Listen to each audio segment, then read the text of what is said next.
Hindi ko inakalang ganito pala magmahal. Akala ko noon sapat na yung mga simpleng moments.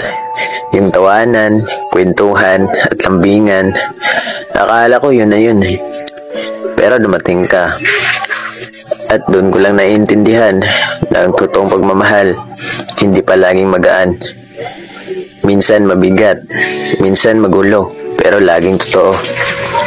Kahit ilang beses tayong nagtampuhan, kahit ilang gabing hindi tayo nag-usap, ang totoo, ikaw pa rin ang iniisip ko bago matulog.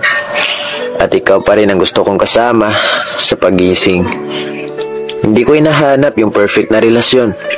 Hindi ko hinahanap yung sobrang sweet sa social media. Ang gusto ko lang, yung totoo, yung makakasama ko kahit anong mangyari. Yung pipiliin akong mahalin araw-araw, kahit may tupak ako. Kahit hindi ako expressive, ikaw yun. At alam mo kung bakit ganito ako akapit sa'yo. Kasi natakot akong mawala ka. Natakot akong dumating yung araw na wala na yung boses mo sa umaga.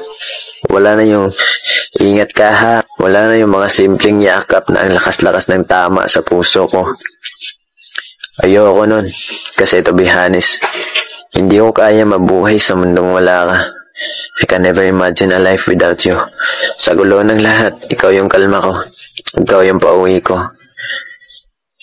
Kaya, kung darating yung araw na tanungin mo ako, pipiliin mo pa rin ba ako? Hindi lang oo ang sagot ko. Ikaw pa rin, kahapon, ngayon, at kahit sa dulo ng lahat.